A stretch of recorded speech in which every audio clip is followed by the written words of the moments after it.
दिलीप कोल्हेवाड, राज्य महसूल कर्मचारी संघटना महाराष्ट्र राज्य कार्याध्यक्ष।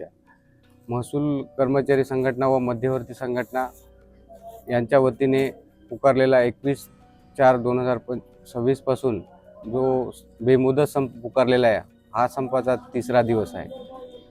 काल माननीय मंत्री महोदय व मुख्य सचिव यांच्यासोबत झालेल्या चर्चेनुसार त्यांनी मुख्यमंत्री यांच्याशी आमच्या मागण्यासंदर्भात सल्लामसलत करून योग्य तो निर्णय आज कळवणार आहे।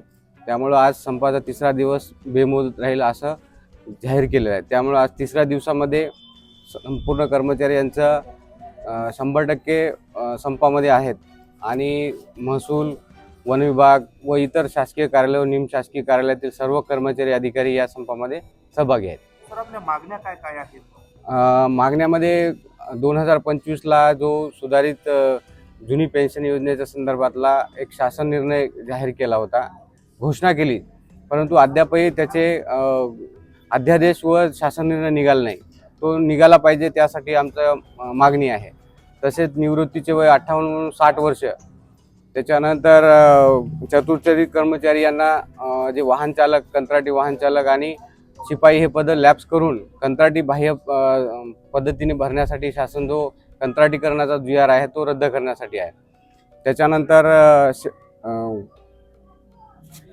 वाहन चालक व शिपाई भरतीवर पूर्णतः बंदी आणलेली आहे।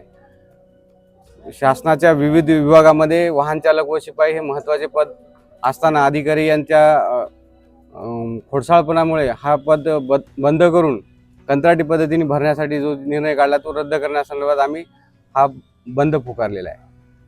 तुमच्या बंदचा सामान्य कामावर काय परिणाम पडणार आहे? सामान्य काम जे व्यक्ती येणारे आहेत तर त्यांना त्यांचे काम होणार की नाही, किंवा काम जे बंद राहणार का? कार्यालयीन कामकाजासाठी सर्व कर्मचारी हे संपामध्ये असल्यामुळे जो नागरिकाला याबाबतचा जो त्रास होत आहे त्याबाबत आमच्या कर्मचाऱ्याच्या वतीने दिलगिरी व्यक्त करत आहे। त्यामुळं सामान्य कर्मचाऱ्याचं काम आमच्या हातून होणार नाही। अधिकारी आहेत ऑफिसला, परंतु कामकाज बंद आहे। मग तुम्ही या ठिकाणी कधीपर्यंत बसून राहणार आहात? शासन आम्हाला ठोस कुठली शासन निर्णय किंवा अध्यादेश काढणार नाही तोपर्यंत हा संप चालूच राहील।